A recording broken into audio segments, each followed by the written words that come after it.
Welcome to the AA Podcast, our little corner of the web where we are not afraid to discuss tough questions like, when did nutrition, health, movement, and stress management become alternative medicine? Where we embrace challenges in all aspects of life to become healthier and stronger versions of ourselves. And where food and movement are the best kinds of medicine, and cooking meals at home is a revolutionary act. Hello, and welcome back to another episode of the AA Podcast. This is Ashley Olson. And I'm Andrea Crane. We are, again, so excited to have you listening with us this week. And we have a special guest today, which we will get to her in just a minute. But as always, we're going to start with our weekly Bible verse. And just kind of the theme of the week, just with some anxiety and stress, I thought... it's been a week. Yeah. It's been a year this week. We're gonna read from Psalm 55:22, and it says, "Cast your burden on the Lord, and He will sustain you. He will never permit the righteous to be moved." All right, mine's coming from 2 Timothy 1:7. For God has not given us a spirit of fear, but of power and of love and of a sound mind. Boy, do we need Love that. it. Yes. Oh, it's been a week. Yeah. Yeah. So, I just want to introduce my friend here. She has been like an integral part of what I do for a living. So, as you all know, I'm a family practice provider, and I have a friend in the billing office because she covers over so many things that I screw up. I love this woman. Her name is Dee, and she is absolutely extraordinary at what she does. I'm going to let her explain exactly what she does because I will not get to half of it. Yeah. But she is the one who if providers are neglecting to put in certain codes, or we forget things, or she is the one who, with that eagle eye, that comes along behind and says, hey, I think we need this here, I think we need this here. So she really helps to make medical practices run, and we're only one.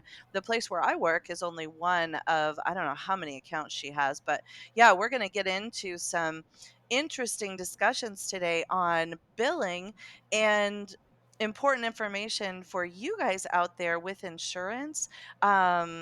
She's going to be a wealth of knowledge today, and I have quite a few questions. I'm sure Ashley does too. So we're going to get into it. Yeah, and if you haven't already, go back to our episodes on the primary care, because I think those would be really good episodes to review from a provider's perspective, and then come back to this episode or listen to this episode and go back to those and kind of get a whole picture.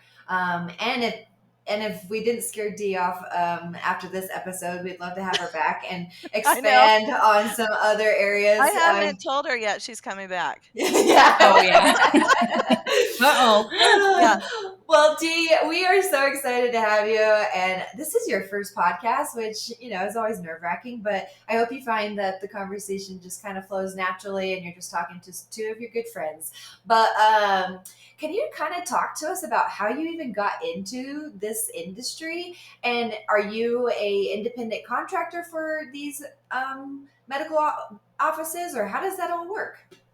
Okay, great. Well, thank you for the great introduction. And yes, my name is Dee. I have been doing this, believe it or not, over 30 years. I actually went to college. I wanted to be a medical assistant, so I did all of that.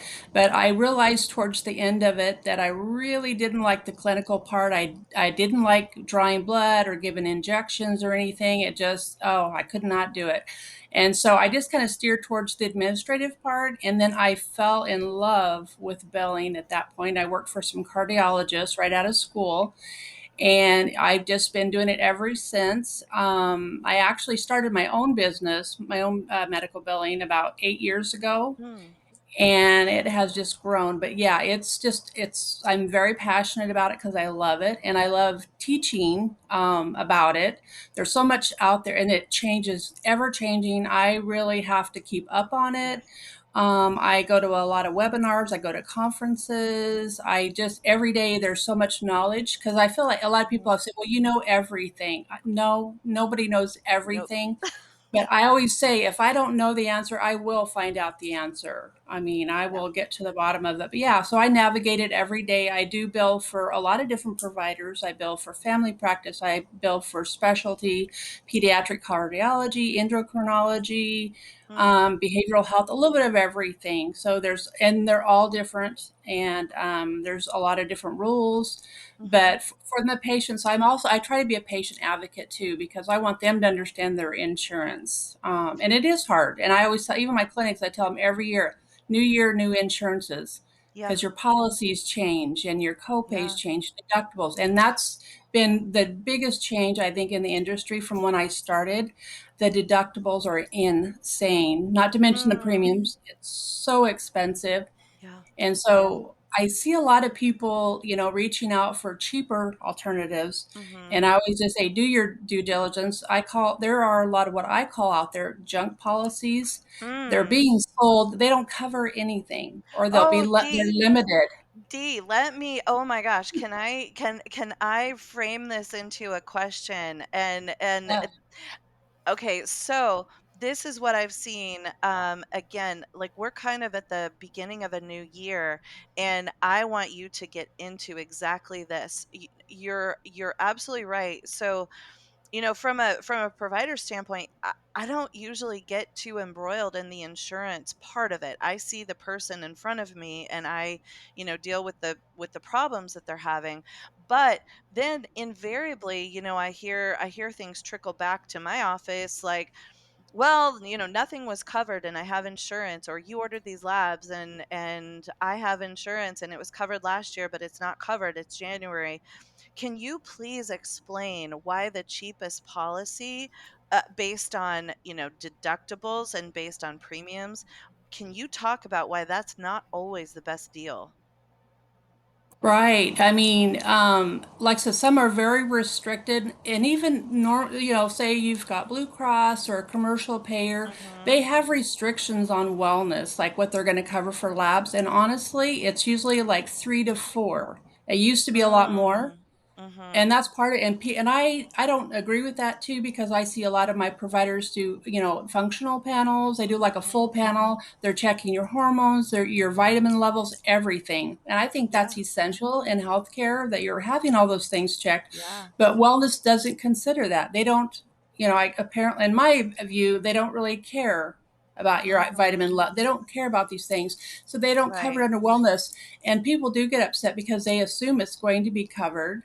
And the thing I Mhm. tell them too, there is a difference between being covered and not being covered. They'll say they didn't cover anything. Well, technically they did cover, but it was applied to your deductible. If you've got a $5,000 deductible, it's Huh. all going towards that. And the only thing, again, if you have a full panel, they will cover 100% of the allowable for those 3 to 4 tests. That's it. The rest are going to go towards your deductible. If you have a Mm. high deductible, it's not Yeah. going to be covered. And so D, in your experience, so let's, yeah, I want to get back to the lab test. Oh, I have so many questions. So, Oh, um yeah. first of all, so let's say that I'm an employee at a company and I have a buffet of plans in front of me that I'm going to pick from say like a major carrier like Blue Cross or United.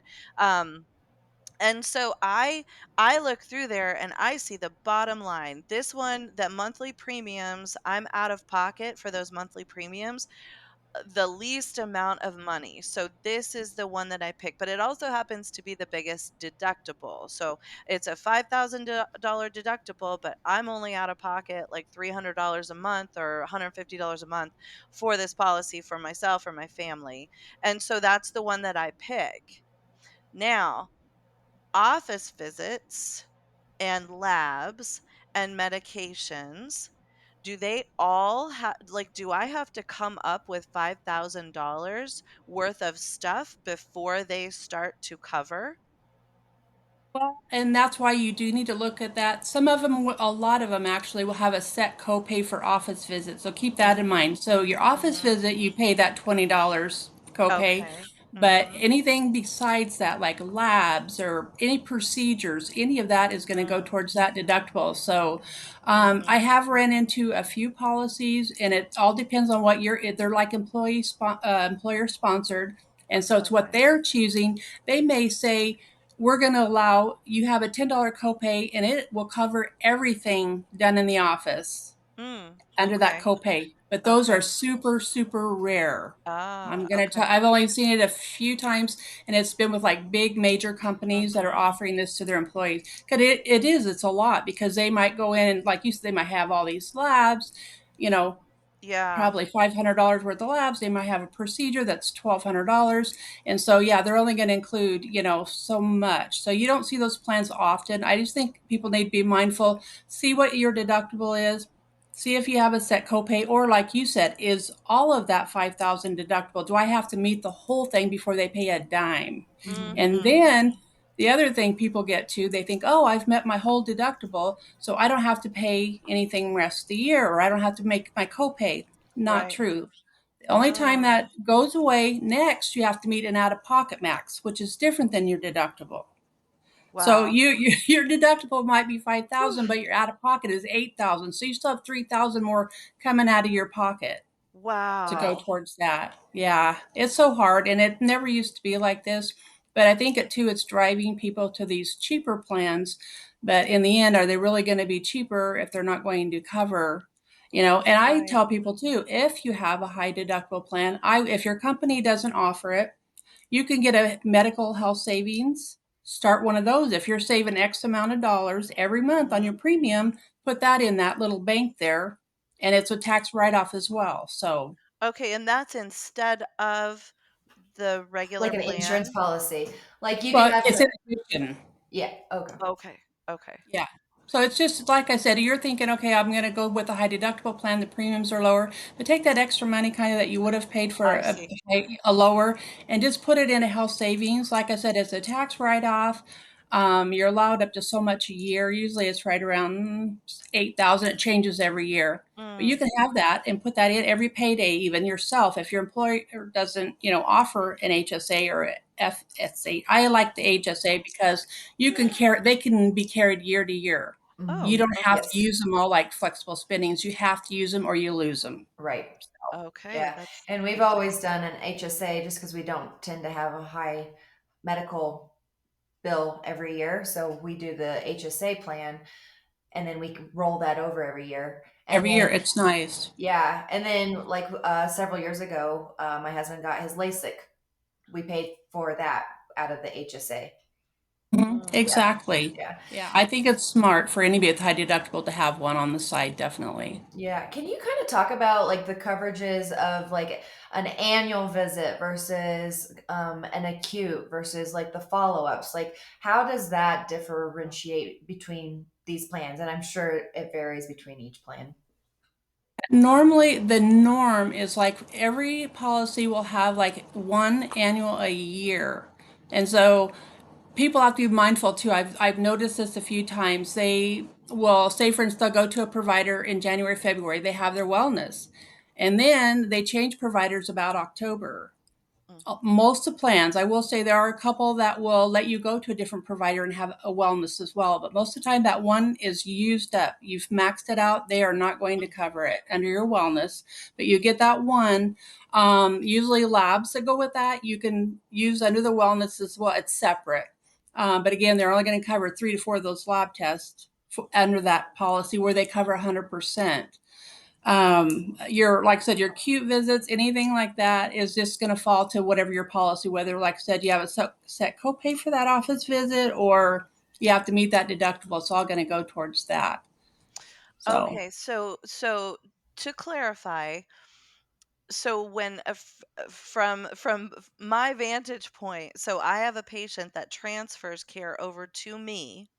They have had a very conventional provider before me, and they had the 3 to 4 tests, and I'm guessing those tests are probably a CBC, a complete blood count, a CMP, comprehensive metabolic panel, it's gonna be a lipid test, and it might be an A1C.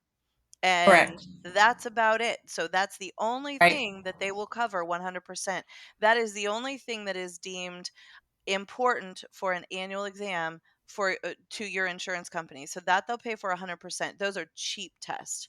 Super cheap Right. Oh, tests. yeah. Yeah. Now, Now, they and then you come understand, yeah, Right, why they right. do Now they that. come to me and then I am ordering, okay, I do all of those things because they are important, right? However, I like to flesh out the picture and get a whole picture of this person's health. So I look at vitamin D levels, I look at hormone levels, I do a complete thyroid panel, not just a TSH. I want to know if they're developing antibodies to their thyroid. I want to know if they have adequate thyroid hormone. Um, and then there are a couple of vitamin levels that I look at as well. I also look at a fasting insulin. And so, yeah, there are some various things. And then if I need to order outside of that, because based on my patient interview, there may be some things that I need to also look at. And so, what you're saying is that insurance company, even if they do allow for another annual by myself as a new provider, they will not pay for all those labs. They'll pay for the $7 test that I'm Right. ordering, those 3 or 4, Correct. but Yes. everything else, you will pay a premium for those labs, and it will all be applied towards your deductible. Correct. And I will tell you there are several payers that do not cover vitamin D or they have restrictions. And so that's important. Some of the clinics that I bill, they actually have the patient sign a waiver stating that they realize their insurance company is not going to cover this test, but they still want it because there's no Mm, reason for the provider to have to eat these tests when they deem them not necessary. They only consider, and some of the big payers like Regions will not allow vitamin D.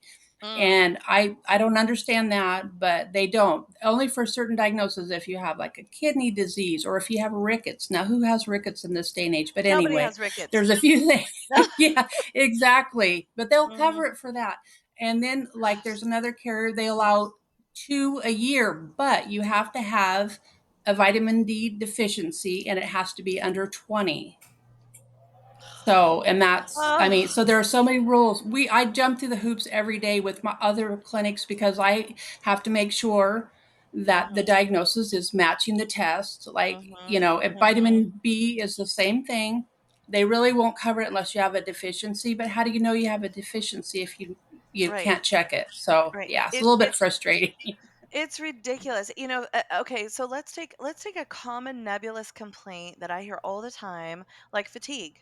So when Hmm. I'm Yep. trying to get to the bottom of a fatigue diagnosis, it could be anything from seasonal affective disorder, right, to when we get sad, as it were, because there is lack of sunlight, right, and people get a little bluesy in the wintertime. It could be all the way from that to you've got a slow GI bleed and you are insanely anemic and it's going to be a life-threatening situation, or you have severe sleep apnea. So and everything in between. It could be related to vitamin D, it could be related to vitamin B deficiencies, but they won't cover it. And I put the codes in. I put fatigue, vitamin Yep. D deficiency. I put all those codes in, but still, we have patients that are like, I got charged $1,000 for this lab panel, and I had to come out of yeah, there's Ashley. I had to come out of Yeah. pocket for that. And so, yeah, Ashley, can you kind of describe what your situation was? Yeah, so I was trying to set up with a new primary care. And so we did a virtual visit. And I was telling her, I want a whole. I was 38 at the time, I think. I may be 37.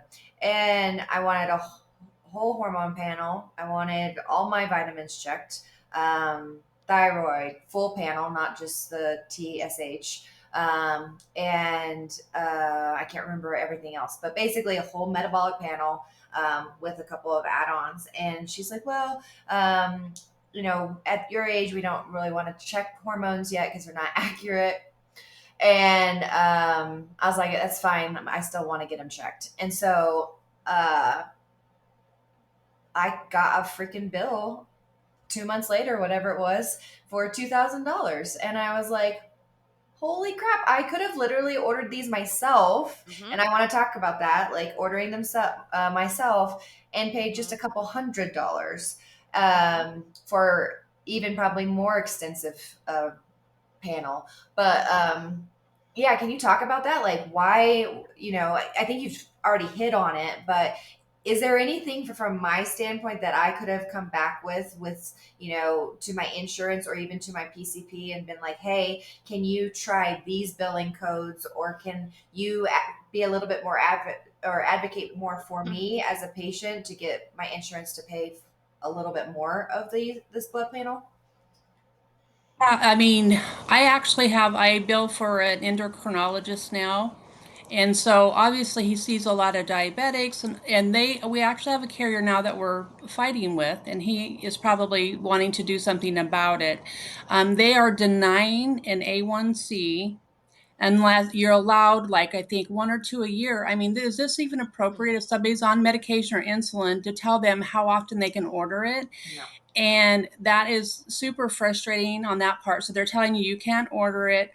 And also, if you're just wanting to do, like, say, a screening, um, Mhm. they have to be over 40. I mean, they have all these rules. They have to be over 40 to have this done. They have to have a diagnosis of diabetes. I mean, but truly, how do you have the diagnosis of diabetes unless you have the test? But I do spend a lot of time. I appeal these. I appeal any of the lab denials. Mm. Um, and Medicare's the worst because they have Mhm. so much medical necessity to meet, and you Mhm. literally cannot draw labs unless, you can't do like lipid unless they have hypercholesterolemia. You can't have, I mean, they'll deny it all. They will Which you deny it don't know all. until you draw the lab. Exactly. Exactly. So it's just, yeah, it's very frustrating on my part and for the providers, Mhm. because then Yeah. honestly, the majority of the payers will tell the providers they have to write it off. But the thing is, you might have already, as a provider, paid the lab Mhm. to Mhm. run these, and then you're finding out that they're not going to cover it, and they're expecting you to write it off, and you can't even bill the patient. Right. It's Yeah, not and right. and so I want to, so again, I work at a private practice, that's owned by a local woman here in the area where I live, and the practice is trying to make it, and we can't be writing off all of these labs. We should be able to rely Patients should be able to rely on their insurance to cover what they need, as determined by the patient and provider relationship. So D, we have a thing, where let's see, lab costs vary wildly. And so there are places, where, and I'll just give my experience. So our practice has a contract with a local lab company, where our complete functional panel can be done for X amount of dollars. And it's under $500. And yet, when our patients go through insurance for the exact same labs, they can come back with a bill that's like $1,500 to $2,000. So, so would it be best in certain instances to actually pay out of pocket for those labs without involving insurance? And can you backpedal once that's been billed through insurance? Can you say, no, I'm not paying $1,500. They had a cash price of like 400 or 450. I want to pay the cash price. Is that possible in hindsight? Well, it all depends. Sometimes, I mean, Mhm. like, say for instance, the lab, if the lab has to, there's only certain insurances that you can bill within a clinic. The rest have to be billed by the lab. If the lab bills it, they aren't going to pull it back. They can't pull it I back. They see. won't I pull it see. back. But if you're a private clinic and you're billing out the labs, you do have an option to ask the lab to bill you, and then you pass on Ooh. savings. But it gets, yeah.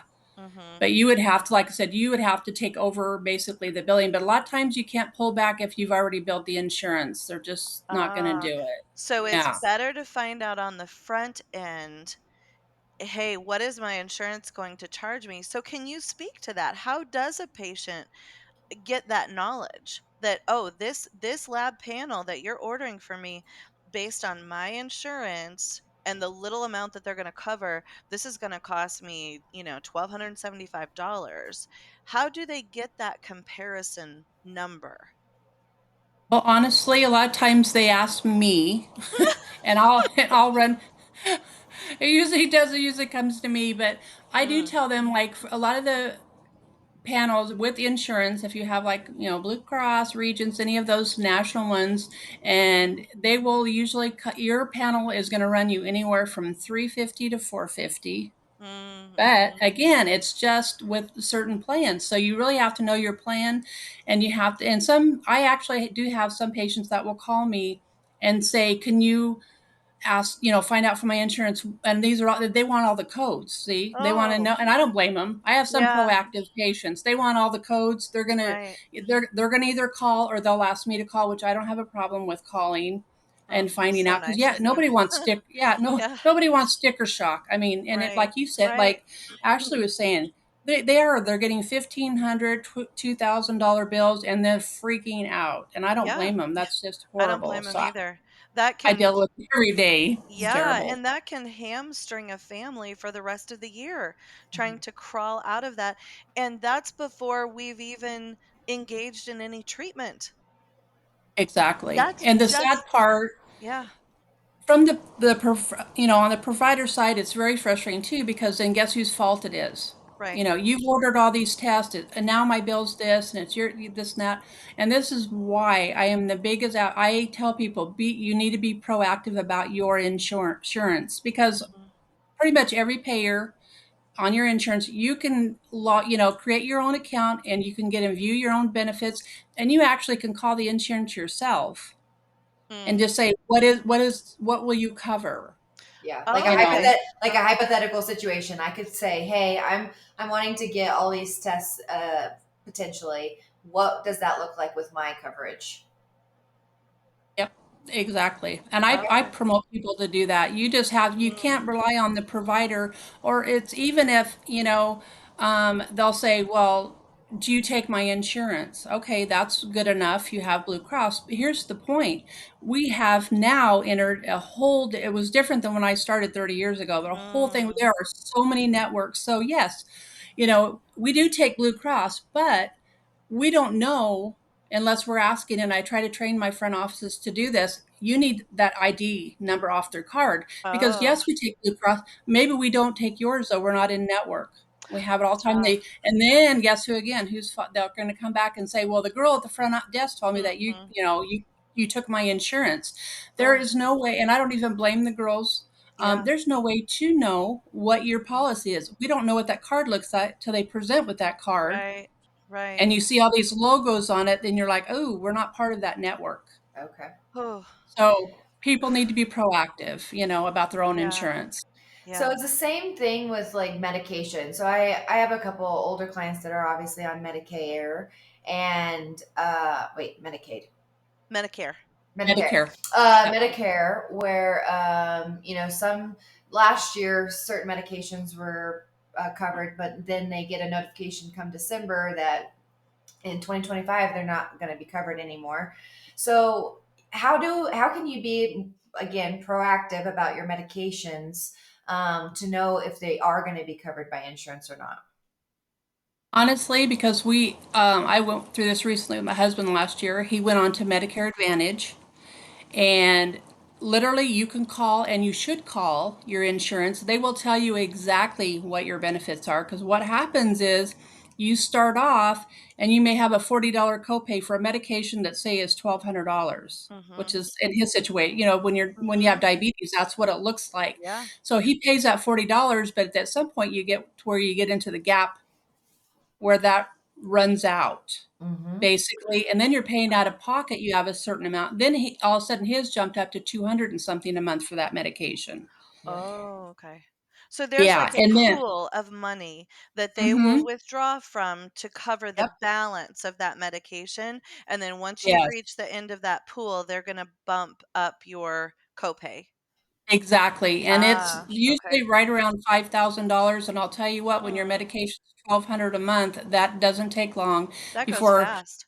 it goes real fast, and then you're paying over $200 a month for that same medication. So, but we found out exactly how it worked, because Medicare Advantage on the medication side was new to me because I don't bill that. Mm, But yeah, we called the insurance company and they explained everything. And even the pharmacist came out and said, this month it's going to be 40, but next month, it's going to be 230, kind of situation. So I yeah, see. definitely call but be aware. And then though, once you've met all of that, again, it's more like an out of pocket max. Right. Then they will begin covering again. Once you've paid out of Oh, pocket yourself that whole, but it's like $5,000 that has to wow. come out of your pocket. So yeah, usually Wow. sometimes you might meet it by the end of the year. And then it's Mm, time to start mhm. over again. So yeah. Yeah, so okay, so just again by way of explanation, um if you've got a $40 copay on a $1,200 medication, you reach the end of that pool of money that's going to cover the balance with your plan. Then they say, "Nope, now we're going to bump this up to $240 a month." Now that 240 will then apply and it won't go back down again until you have covered that set deductible, which a lot of times is $5,000. And sometimes a family deductible is even higher than that. It can be like Oh yes. $10,000. Exactly. And I do, and one thing to touch on is that we had discussed before about like going out of network. Like, what does that look like? What happens when you go out of Oh, network? That could yeah. be very, very, very painful. And the reason being is because to go in network, say your deductible may be 5,000. If you go out of network, and I'm not even kidding, there are actually policies out there that are between 18 and 50,000. So you will Whoo! never meet that deductible unless major medical. Right. So it is a consider. That's why again, be proactive. Find out Mhm. who's in your network. Like I said, don't necessarily rely on just the front office because again, those girls they don't know everybody. They don't know Of all the course networks. not. Yeah. You know, so Yeah. be proactive, get on there. You can even call your insurance company. Every great while they do give misinformation, but Mhm. most of the time they can tell you, "Hey, this is my new provider. Am I going to be able to be in network?" And the other thing is there's times where say they've joined like a HMO or something Mhm. and they are assigned a PCP. If they go outside of that and want to see Mm. another PCP, Uh-huh. you aren't it isn't not going to be covered at all. Nobody's getting paid. The new provider will not get paid and they will Oh, not cover a dime. And they can wow. bill you. If you're out of network, the provider, if they're not contracted, they can bill you for that. Yeah. Yeah. Oh, Okay. Okay. Well, and so kind of along those lines, let's let's go back to the Medicare example. Now, I don't have a CMS credential and I don't plan to at all. right. And what that means is that I don't want to be a part of the Medicare system. Reimbursements are pretty trashy, and for what I do, and the time that it takes me with a patient, I could never make a living at it. And so, but for those in the audience that do have Medicare, know people with Medicare, and they want the kind of medicine that someone like myself offers, if can you talk about, and you probably know where I'm going with this, but Yes, I can do. you talk about if there is a provider or if the clinic has a CMS credential, meaning that they see even one Medicare patient, can another Medicare patient then come to me and say, "Hey, I want to pay you cash to see me"? Can they do that? Well, here's the thing. Probably not in that kind of situation because, as you say, if one person is basically participating, it Mhm. goes under that tax ID. That's how the billing works. And that Mhm. tax ID is linked to Medicare. So if you're participating, you are obligated to bill Medicare. The only way you could not have to bill is if they sign what they call an ABN. If you were providing a service that Medicare doesn't cover anyway. You know, Mhm. they're not going to cover that. Mhm. You can have them sign that stating, I know Medicare's not going to pay for it. I want to pay for it myself, whether it be a Mhm. supply or by whatever Right. you might be offering. They Right. can, you can have them do that. But basically, in that situation, if a provider, which I have several that are opting out of Medicare, Uh-huh. they have people, I want to just pay cash. Again, you cannot bill, you can't, they can't do cash pay with you even if you don't participate with Medicare unless they personally, the provider opts out of Medicare, and there's a form for that, of course. Of course. So they have to formally opt out, and then you can Mm. enter in an agreement with that patient that Mhm. you know you're going to provide services for cash pay, but that's the only way you can do it if you're not participating is to opt out. Mm, mhm. So Yeah, and so what we've run into in our clinic is, the clinic owner does have a CMS credential, but she's completely full, as you can imagine, right, right, with Medicare patients, and I don't see that panel opening up anytime soon. Like she's right, full, and so even if it's considered fraud if I were to see a patient and them pay cash. It's correct. considered fraud. And so a lot of people don't understand that. We've got people who are like, I don't care. I don't even want to use my Medicare. I'll pay you cash because I want the primary care services that you offer, and we can't do it. It is literally Exactly. considered fraud. It's such a strange system, where you cannot enter into an agreement as two individuals, as two citizens, and come to an arrangement where you want the services that I offer and you want to pay X amount of dollars for them. Nope, fraud. Exactly. Well, you know, Crazy. and I have another misconception is that somebody will say, "Well, you know, you're telling me you're not taking my insurance, but you're on my list, and you're participating, you're contracting." Basically, they feel like you have to see them, Mhm. Right. and you don't have to see. You have a right as a provider to limit your practice on what you see, like your payer mix. Mhm. Like we can Right. only see so many Medicare, but they'll say, Yes. well, you're contracted, so you have to, you know, you can't turn me away. Well, they can because they have that right. Again, you don't want to, you can't Yeah. fill your whole schedule with, you know, one insurance, you know? Right, because and especially like a government sponsored insurance because they don't Correct. pay and your Right. practice won't survive. So, That's what I always say. You'll never meet your overhead if your whole schedule is filled with the government payers, you know, right? which sadly too for me it's like TRICARE. They are the hardest working, but they unfortunately their insurance is terrible, you Yeah. know, and Yeah. a lot of providers just can't take on or they have to limit how many they see just to sheer, Yes. like I said, meeting their own expenses. Yeah. Exactly. So, Exactly. this isn't necessarily, I don't think, on the list of questions that we had. But as a patient, if I were, from your perspective, since you do work with so many functional medicine practitioners that want to do certain tests to be more functionally and holistically providing for their patients, have you seen an insurance model that maybe somebody like myself would go out and seek that really kind of helps That's a great question. provide insurance coverage for those tests and for that kind of care? Well, I think the thing is that they're going to cover a lot of your tests, but again, it's I think it's based on if your deductible situation. So if you want more Mhm. coverage and them to pick up more, you would have to have a lower deductible because but I tell them even with the best of the insurance, you're out of pocket it really for that panel is going to be 350 to 450. So you just kind of prepare them. And that's Mhm. like I said, most of your standard payers will pay and cover. But there are, yeah, like I said, vitamins that they sometimes don't cover.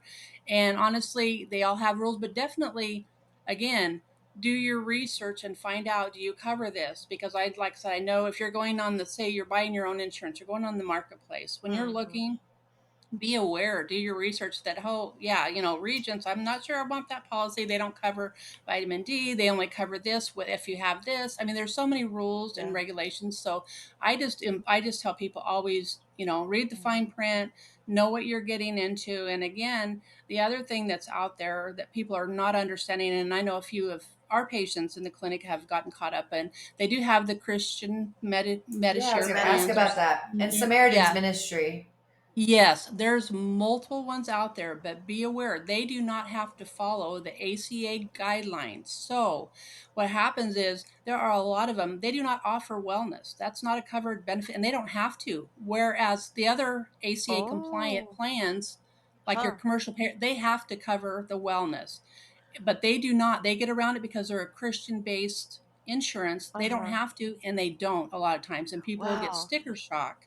They Yeah. find out, I just brought all my children in for wild child checks. I had my Mhm. annual exam, and why aren't they covering? And I tell them, your Yeah. policy does not always cover this.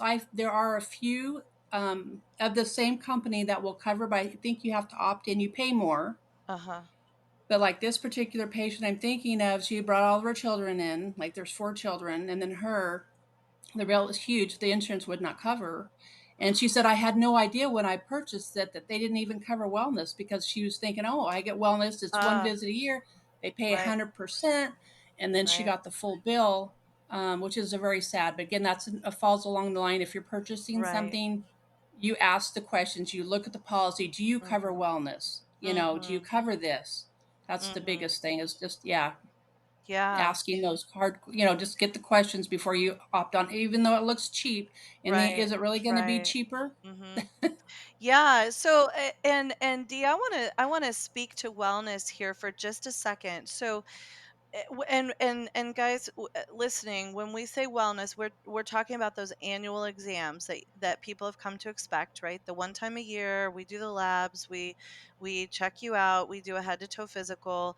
Um I want so in a functional medicine space and trying to do functional medicine in an insurance model, it's not easy. We do a lot of juggling, um, and it's not perfect. But I think from a patient standpoint, a lot of times patients will think, okay, I'm going to get this annual visit covered, and I am going to talk about the 20 things that I want dealt with functionally, and it's all going to be covered by insurance. Oh, And that oh my provider, gosh.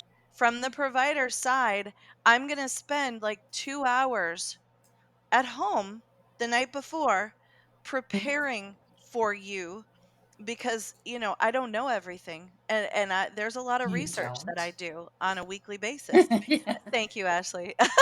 She's like, "Nope, she doesn't. She does not know everything."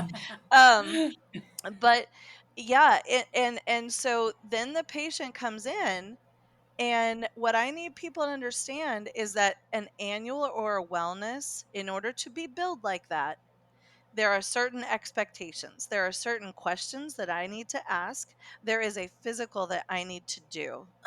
And all of those things take time. I cannot, ethically, I cannot bill for an annual and just talk about your functional issues. I can't do it because that's not an annual. That's not a wellness. Now, on the other hand, I also I need for the practice to get paid for the hours that I spend outside of what an annual is. And so, Dee, can you talk about why someone would get charged extra money for an annual that ends up talking about a lot of other kinds of complex topics? Oh my gosh. I get this all the time. I saw your Why I eyes roll came back in. in your head. I know. It's like, I came in for Mhm. my free visit and now I'm Right. getting charged an office visit, you know, and it's Yeah. funny because the people have a set office copay, it's $20. They don't, no problem. But the people that do have a high deductible, so they're like, well, I came in for my free, you know, well, why am I being charged this extra charge? Mhm. They do not understand. Yes, like you said, when they come in for the wellness, all of a sudden, oh yeah, my back's been hurting, my leg hurts, this, I mean, they have so many issues. And Right. I explain to them, if your provider is addressing new issues, additional issues, they are ordering, prescribing, doing anything additional, Yeah. reviewing, even doing a referral to another provider. If they're doing any of these things, that Yeah. does constitute another charge for a visit because they're Yeah. like, well, I got double billed. Why? How can you double bill? It's not double billed, it's the time. And that kind of falls along with too. Well, you know, why am I getting charged this? The provider only was, you know, I only saw him for like 15 minutes. Why am I being Mhm. charged? And this code here says that it's a 30-minute visit. Well, here's the thing, time spent. That can include Yeah. all of the work before the visit, reviewing their chart, get like you said, getting Yeah. ready, the time Yeah. spent after Mhm. you log, you know, you see in 15 minutes maybe, but Yeah. after that, you spend another 15, 20 minutes writing orders, Yep. sending referrals, ordering prescriptions. You're doing Yep. all these things. Again, you need to be paid for your time. People do not understand that. Oh, my visit was just so short. Why do I have to pay? You know, I just don't think people Right. understand it's total time spent. And again, it Right. never used to be like that, you Right. know, 30 years Yeah. ago, but now you finally providers are being compensated for all that extra time. You Yeah. know, I had one provider, he said, "Can I charge? I had to review these records from the Mayo the clinic they sent me, and it Mhm. took me 3 hours to go through all of this. Can Yeah. I charge for that?" And I said, "Yes, you can charge for that." Yeah, You and know, you and you still should be able to do it. and even so, I just wanna let patients know we still don't get paid for our time. Like, we still don't get paid Correct. for all of that time, because, Exactly. you know, as a I'm not a clinic owner, but I know from a clinic owner standpoint, like, you have to pay for front office staff. I mean, Mhm. providers, they cannot live without their MAs. My MA, I will die without her. Nothing gets done without my MA. She's in Yep, amazing. Shout out to Miss she is. Sammy Yes, love her, extraordinary. love her. But yeah, it's a grinding kind of business, and I just want patients to understand we're not trying to bilk you, we're not trying to overcharge, we're not trying to overbill. It's just that those free visits, they only are. It's like coming in with your coupon for a free ice cream cone and then wanting them to give you, a hamburger too, and you're not.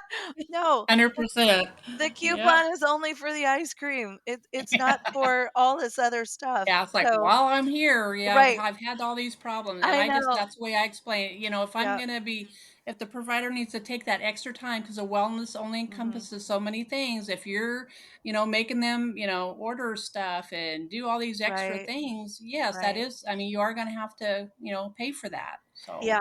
And that may be where, and maybe this is another episode, yeah, where we yeah, get into like, concierge Yeah. medicine, Oh, right. Mhm. what does that model look like for somebody that is needing some of these really Yeah.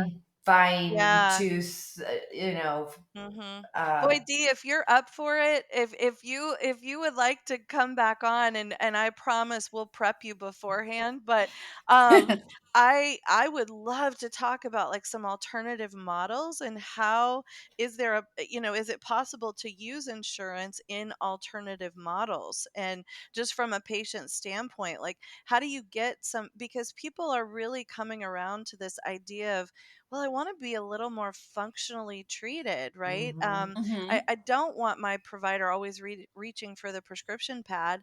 If there's some teaching that they can give me, if they can educate me, I'd rather try that first.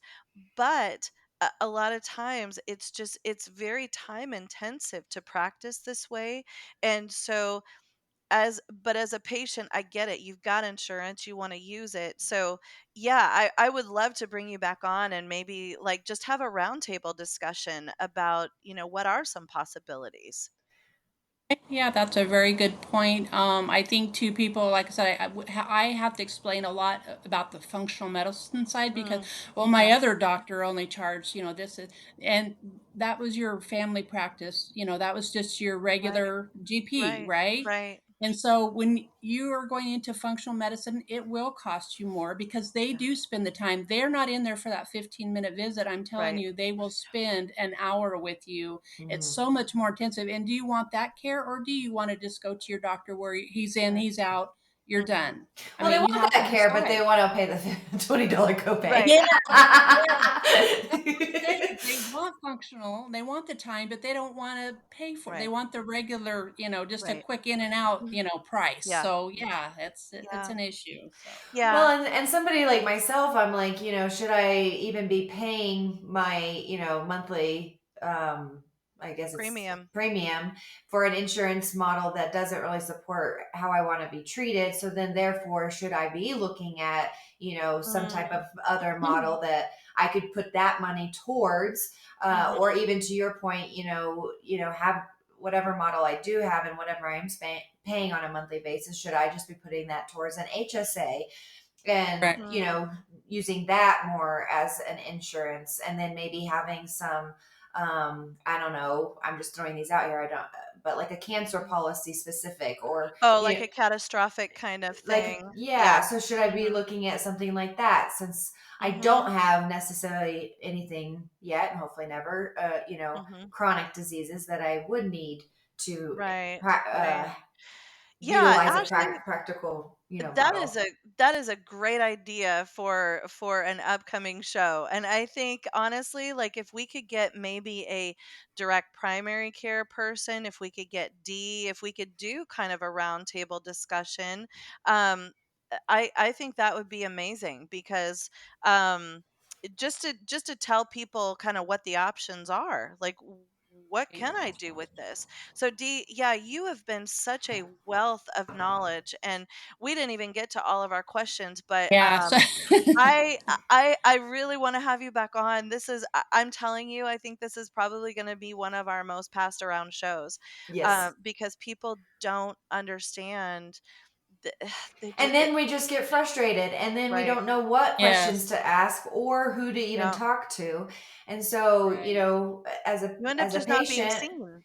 yeah, and so then we just kind of throw up our hands and then we kind of give up and then we kind of just don't know what to do. So, no, I Hmm. think this was really really helpful and thank you so much for your time and let's reconvene and let's try to maybe do Okay. that whole round table. So what Hmm. the let's plan this out maybe for another like month or two where we can kind of gather these experts together. But Yeah. then that will give our listeners time too, because I know if you're listening to this, you do have specific questions.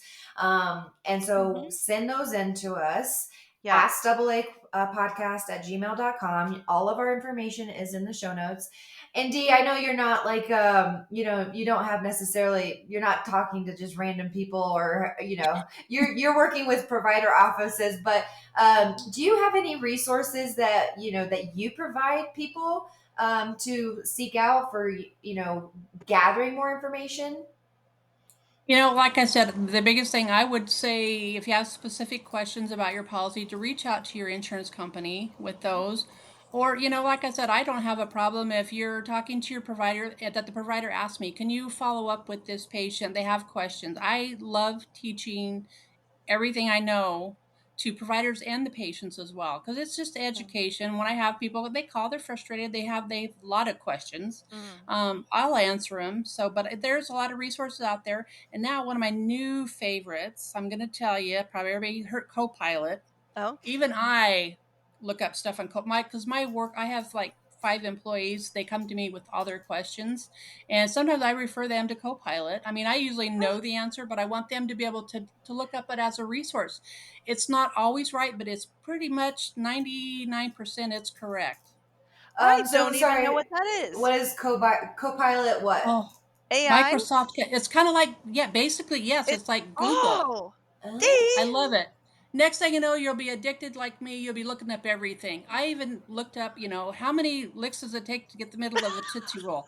I'm telling you what, 472. See? I mean, You're That's just amazing. amazing. So anything. sorry, is it a Microsoft Yep, Copilot? it's Okay, Yes, okay, yes, it's the no, it's your Microsoft best friend. ChatGPT. D, you're okay. amazing. That's That's amazing. awesome. Me and ChatGPT. I mean, Andrew and I are Yep. best friends, but I'm telling you, ChatGPT is right up there.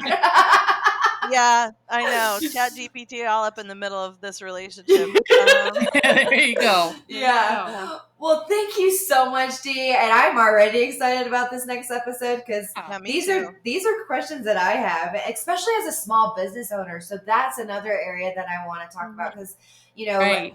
if you know if I am providing for my or if I am out there buying my own insurance, then Mhm. what does that need to look like and what maybe there's a cost savings, but maybe there's just more an efficient way to have a policy that Mhm. really does suit my needs. So Mhm. I'm excited to Yeah. talk with you I more. told you you were gonna love her. Yep. Well, Yep. thank you, Dee. And Yep. we are, like I said, we're excited for the next episode, but we just appreciate your time and your knowledge and sharing it Mhm. with us. And I already mentioned this, but if you're listening to this episode and you're like, oh my gosh, I wish they would have asked this, please send us those questions and we're going to Mhm. compile them and we'll just round shot shoot them whatever to the round table on this Yep. upcoming episode, and we'll get all your insurance questions answered. So thank you Awesome. again for joining us Yep. for another episode, and we will catch you on the next one. Bye. Bye-bye.